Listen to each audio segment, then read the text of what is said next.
There's a kid that just said, wait! My kid's voice. You just want... It said help.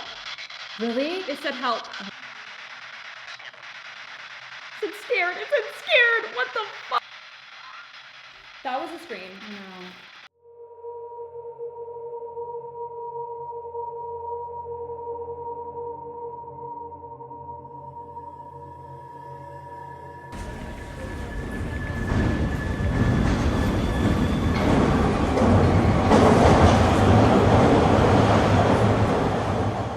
You want some scary stories? Yes, Yes. please. The scariest. Yeah. So, about 300 of these patriots, the Hunters Lodge as they were known, crossed over just east of Kingston in the town of Prescott. There's a big windmill, and they landed there in 1837. The leader of this group was a Polish nobleman who had emigrated to the US. So his name was Niels von Schultz. So he was in charge of this invasion down at Prescott at the windmill. There was a 3-day battle because when he landed, they found out that the people here were loyalists. They were loyal to the British throne. They didn't want to be part of America, so they fought back. So after a 3-day battle, the Americans were captured and they were brought here to Kingston for trial. Niels von Schultz went on trial here in Kingston at Fort Henry, and there was a young lawyer in town who said, no one wants to defend this guy because he led an invasion, but everyone deserves a fair trial. I am going to represent him. Wow. And his name was John A. MacDonald. History.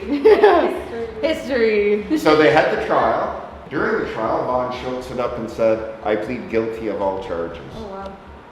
I'm not going to lie. I led this invasion. I had no idea the people here were loyal to the throne. All I ask is that I can go back to Syracuse after I'm dead, because the verdict was it's death by hanging. And he was executed here at Fort Henry on December the 8th, 1837. This painting was done the next year. Please come over and look right there. Oh You my will God, see the literally. gallows are still standing. They hadn't taken them down yet. Wow. This is the only known picture of Niels von Schultz. Whoa. Over the years, Yes, that's what I want to know.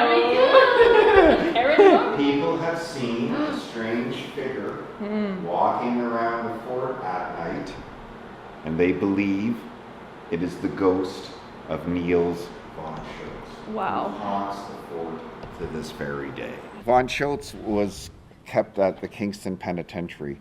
We don't really know which room was used for his trial when he was here, but I can take you through a section of the officers' quarters because some people believe this is where he starts and ends his wanderings. Oh my gosh. Yes, please. But you guys will have to figure out which room you think it is. Okay. We have good vibes. Yeah, we Like, do. We can- do. And We then do. I'll let you know which room I've Okay. been told. Back in the day, when the fort was used by British troops and they lived here, there's 2 types of soldiers basically. You have those in charge, they are the officers. They were gentlemen. They bought their rank. You could only be an officer if you came from a very important family. If you lived here, you were a gentleman, you're high class. Oh, gotcha. Okay. Okay? The soldiers, they're the servants. Oh. So, soldiers used to live up in the barrack rooms, 20 men per room. So the biggest difference was officers had privacy. If you were a soldier back then, you never had privacy. It didn't exist because you're from the low classes. When von Schultz, if he was here, would have been in an officer's quarters because he was an officer and a gentleman. He wasn't riffraff. We're going to walk through here because this is where they think they've seen stuff. Von Schultz would have been here in 1837, so the rooms could have been changed around. And originally, all these doors were blocked. The only way in or out is one door. That's the only way in or out of the room, would have been the whole room. And the back walls, there are rifle loopholes that will open. You can poke a rifle in to shoot, but a human being couldn't fit through it. So any of the rooms would be a perfect jail. All you have to do is lock the door, you Yeah. can't get in. Senior officer, more important, and you would have had a soldier servant to take care of your uniforms, your boots, all that stuff. And then we have the commandant's quarters. I should run and throw my uniform off because I pretend to be the commandant of Fort Henry. I was getting vibes in that room. The second one. Yes. It's like 2 or 3. I'm gonna say I think it's the first one. Watch them. Not done yet. This is where officers would come together so they could relax, play cards. They're allowed to drink. They won't, they're an officer. They won't abuse privilege. Read the local papers or the papers from Britain. So there's this room. Okay. Then this would have been the officers' mess. Whoa. So they might eat their breakfast or their lunches in their own rooms, but you would have a mess dinner 4 or 5 times a week here. You would sit down, you would wear a special mess kit. So today it's set up to show you the officers' mess, but it could have been different in 1837. In 1867, this would have been the mess man's room. So he would have been a sergeant in charge of getting all the food for the officers, making sure it's been cooked properly, and he would bring it in with the soldier servants to serve the meals. So those are the rooms. Anything? Not this one. Okay, so we'll head back. It was number 2. As soon as I walked in, I got huge. 2 or 3. It's the first one, number 1. One. This has a vibe. Yeah, the 2 and 3 have a vibe. Yeah. I don't know. Watch. You're close. It's 1. No. It's 2 or 3? Is it 2 or 3? I say 2. That's where I got it in my stomach. I've been told it's this one. Ooh. So what do people see? Like what happens? This is where the vibe is, but like. What happened years ago, we used to have security guards who would stay here every night. He was like just the sweetest guy. And he was like an old farmer. He would never lie. Yeah. And he said, at night, I bring a light into this room, like right there, because I can't walk. I have to come in, turn on an extra light to light the room up, because I can't walk from here to here without getting completely freaked out. Wow. Wow. Because here all night doing the rounds. Yeah. So this is the room he believes something was going on. Wow. So that's the ghost of Niels von Schultz. And he's buried here in Kingston. Wow. Oh wow. Okay. It was actually a public execution. They brought him out on a horse and buggy, and they just put the rope around him, and they slapped the horse to keep it going, and that's Wow. the family entertainment back then.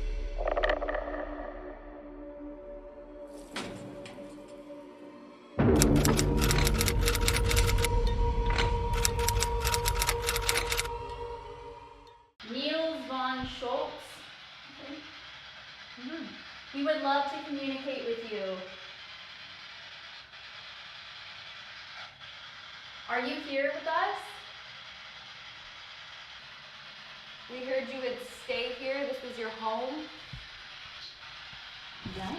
Yeah. Was. Yes, was. Yes, this was your home.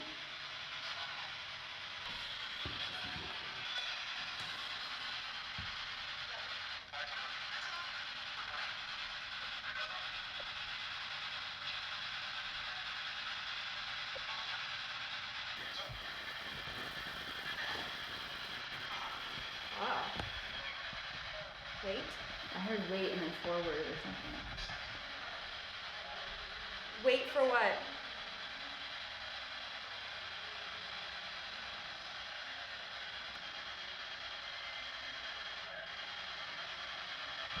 Sounds like a growl. It's like Yeah.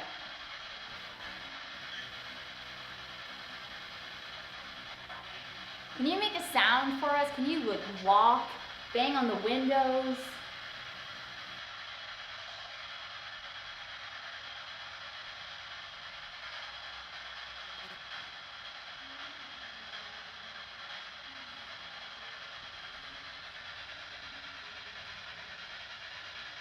We're We're trying to help you.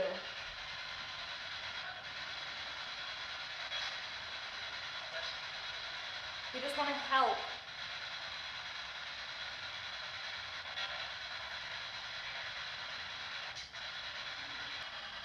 Do you believe you were innocent? I was. Yeah.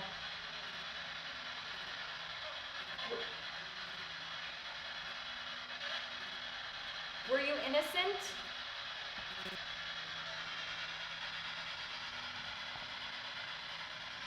Can you tap Brittney's shoulder? She's beside me. A little tap.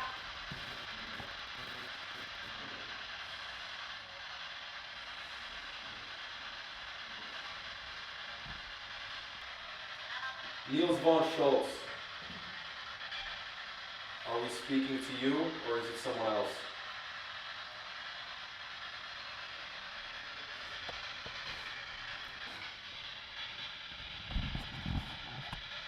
Who's here?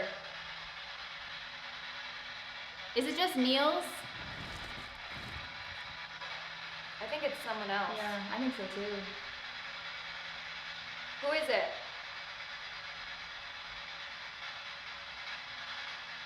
What's your name?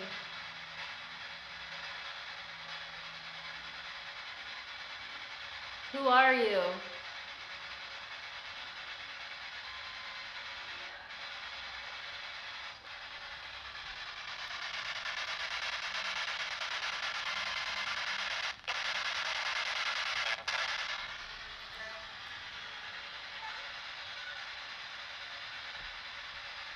Is there anything else you'd like to tell us? We're running out of time. This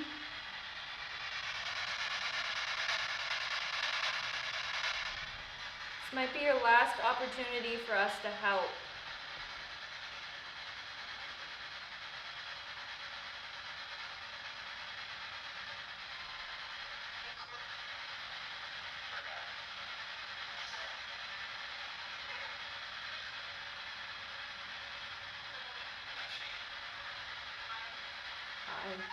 It sounds like there's a conversation going on. Yeah. Like between two. Are we interrupting you?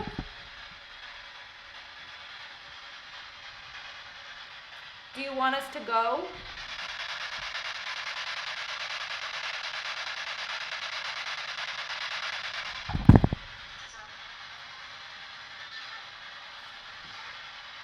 We will go. You want us to leave? Now? We can leave now.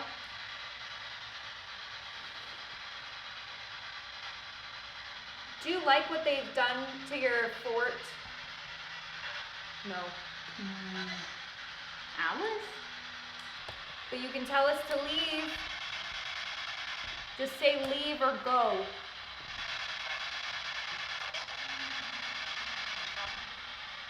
That sounded like go. Yeah, I heard go. Okay, we will go. I'll slowly start packing up my stuff. Leave it on. Leave it on? Okay. Yeah. We're gonna go.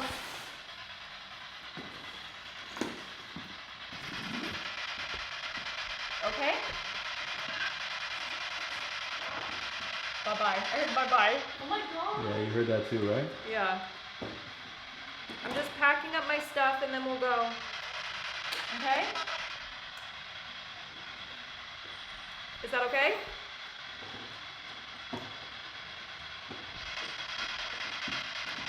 Or we can stay.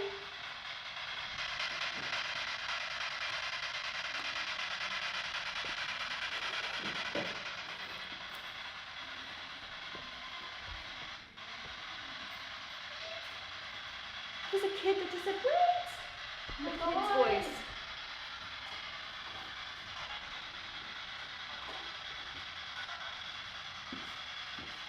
Is there a child here that you want to be friends?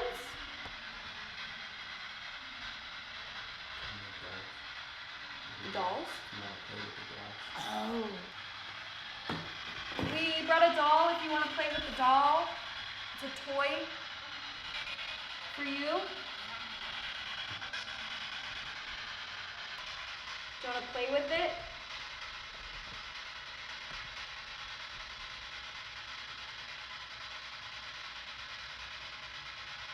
Okay, well, we have to go. Thank you so much for your time. Thank you. Bye. Bye.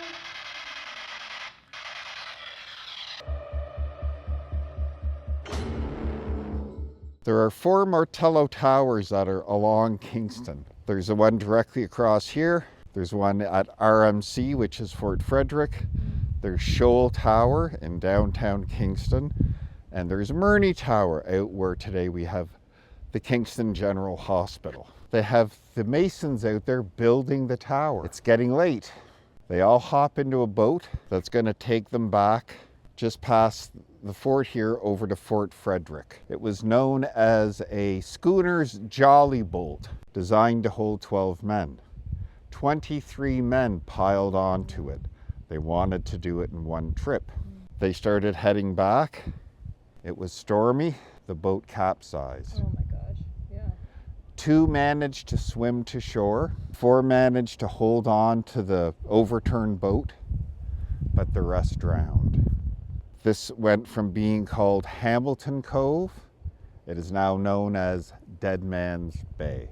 So, one of the men who passed away, Robert James, had a fiancée, Elizabeth, who was crushed by her fiancé's death. And in fact, she died within a year, some say. It was a broken heart. So, to this day, people have seen a woman walking along the edge of the island at night, looking for her lost one. Oh. To this day. Apparently, there's a room where there's a poltergeist. Oh, we gotta Gotta go to that. Come on. You want to go see the Yes, room? please. So back in the day, this is where all the bread was baked for the soldiers. You'd have up to 300 soldiers living here. Every day, you would have bread, meat, and potatoes.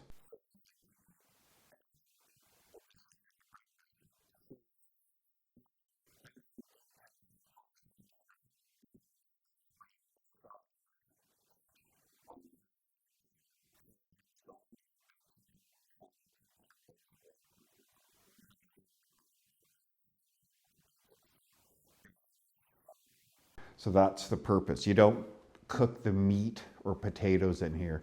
This was just, you get the bread made. So this is where the poltergeist is? Does it throw bread?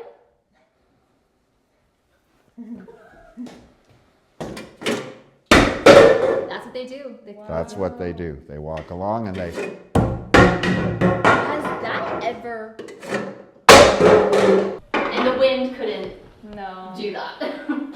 There was one time, years and years ago, this actually happened in the upper fort. A lady was working there and she came out of the kitchen and her face was just ashen. And I'm like, what's up? Because I just happened to be walking by. I said, you okay? You hurt? And they're like, something happened in the kitchen right now. They had all these bits of china lined up and they just flew and broke. It's not windy. I didn't touch it. It wasn't my fault. I didn't touch it, so she said. Wow. I don't know what happened.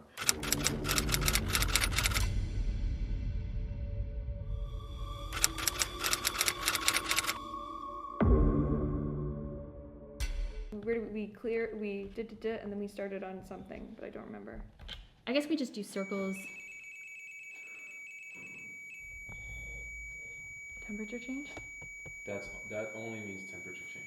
1, 2, 3, 4, 3, 4, and then where do 5, 6, 5, 6. and then where do we Guess we just do it here? If you wanna, communicate with us by using this Ouija board. you just have to move it. You can spell out your name,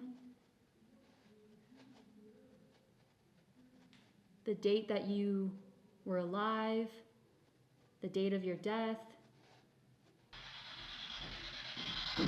You just want. This would help. Really? It said help. Okay. How can we help you? It's scared. It's scared. What the fuck? Why are you scared? Why are you scared?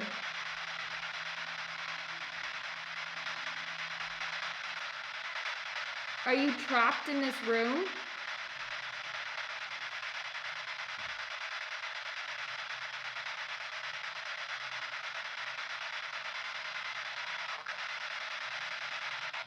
Cook, that's what I heard. Cook Which is or- interesting because it's a bakery. This is the bakery. Yeah. Were that's you a interesting. cook here? Exactly! Sorry! Oh my god!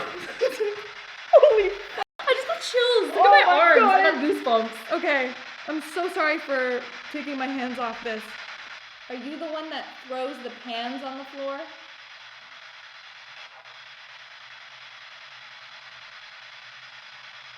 Have you thrown the pans?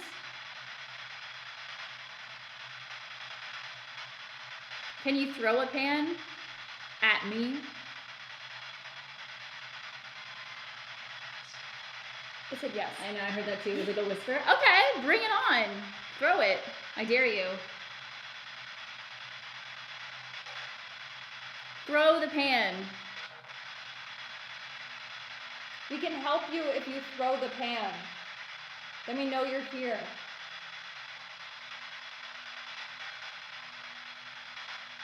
Did you know Niels von Schultz? Niels, is that you?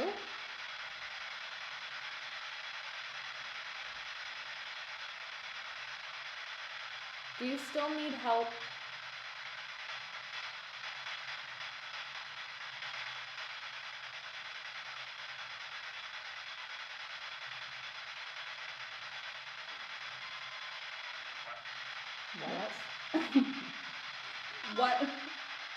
What? What? What do you need?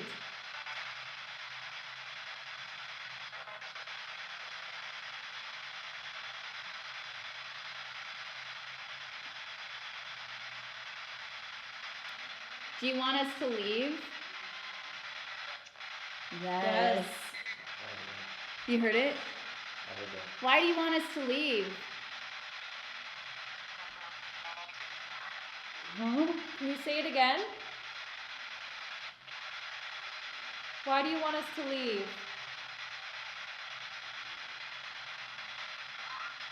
That was a scream. No. I got chills. Did you get hurt here?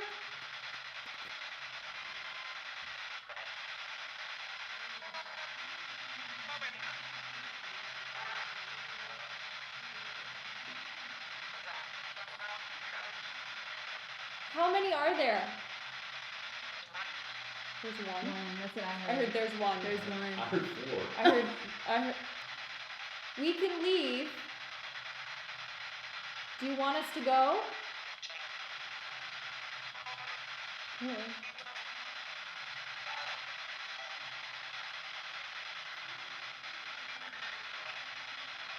Every time we talk about leaving and going, it goes crazy. But the yes. It's like, yes.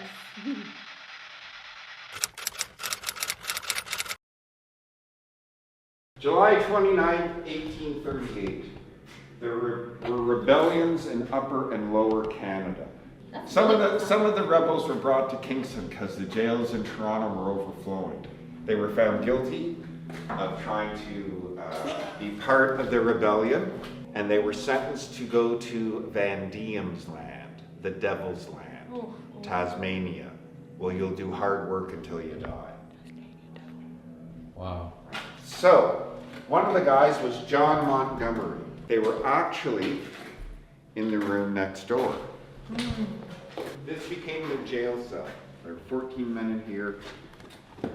The wall had been brick shut. One day on the back, someone in the ditch tapped on the glass. It was a stonemason. The fort would hire civilian stonemasons who had to go around the fort, literally. You start in this room, you have 7 years to go around and fix up the fort. Wow. You'll get back here in 7 years, and you start again. So, lifelong employment. Anyway, he was a stonemason. He was a secret sympathizer to the rebels. And he said, if you trust me, I have the keys to every room in the fort, and there is a way you can escape from the fort. They started chipping away at the stone wall here. He gave them tools to chip away. They took the mortar, ground it up, threw it in the fireplace to try and hide the ashes. And then on the night, they had slid the stones aside and they wiggled through a tunnel to get into here. So now they're in this room. When you go to the underground rooms, what you do is you go underground. There are 3 rooms for the riflemen to shoot towards the north front of the ditch. So here's the parking lot. So this is the north front of the ditch. And around the corner, there are 3 rooms that are filled with cannons. And the cannons in the reverse fire shoot canister shot. So if the enemy invades the fort, that's like a giant shotgun. It just shoots out lead balls the size of golf balls, and it will go all the way around by the bridge. That's how we got into the fort. So it shoots all the way from this way, and on the opposite side of the fort, there's another set of these chambers, and they shoot this way. If you go to the carronade chambers, it isn't just rifle loopholes that no one can fit through. There's an opening, a gate, so the cannon can go out and then fire. It's big enough for someone to escape. So on that dark night, there was actually a storm that day. I'm not making it up. Terrible storm. It's midnight. The guys say, gotta bust a move. We're gonna go tonight. The sentries who would have been posted on the wall, you know, it's a terrible night. Can't really see what's going on. Perfect night to try and escape. So they went down into the underground reverse fire. Oh, damn. I have to bend over. Yeah, that's what I'm saying. Here, you can kind of see out of here. Oh, yeah. We're facing the front of the ditch. Oh, yeah. Problem is, they got down here and it's like, we can't get out. Yeah. This isn't helping us. Yeah. So there has to be another way to get out. And that's what waits around the corner.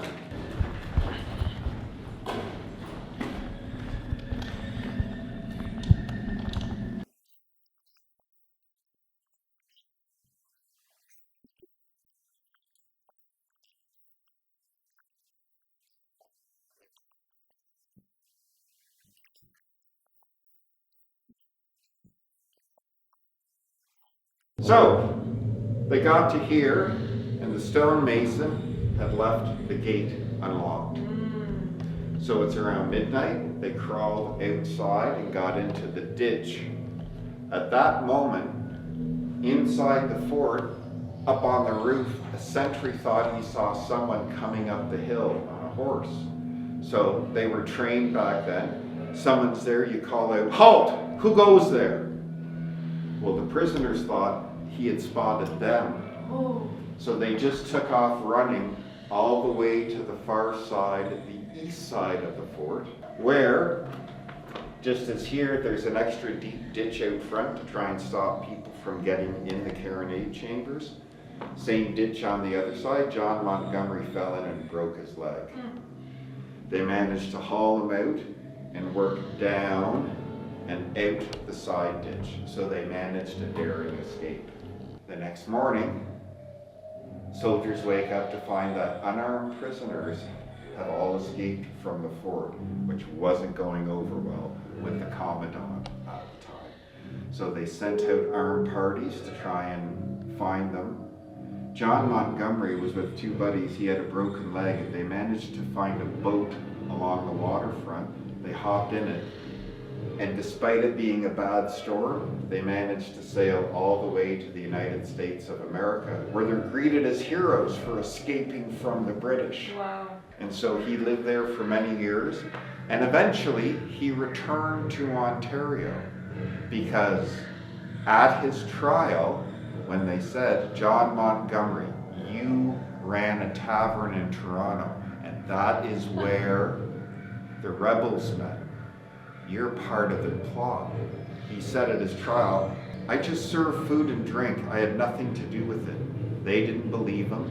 He said, "Do you have any words to say because you've been found guilty?" He said, "Everyone here is not speaking the truth. The judge, the jury, you have found me guilty. I'm an innocent man. And I will prove it to you. When the flames of hell are burning, I, John Montgomery, will outlive all of you. I will still walk this earth as a free man." And when he died, all the people who had found him guilty had perished before. Wow. So it's up to you. Was he innocent or was he guilty?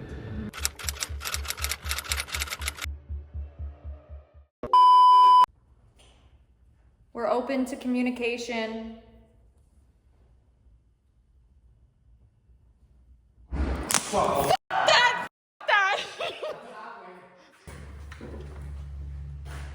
It's very quaint. It's very warm in here, actually. You heard Oh, that's electricity. That's electricity. That's electricity. Right there. That's electricity. right in front of us, but there's nothing. What was that guy's? What was that guy's? Michael Sullivan. You heard that, right? Yes.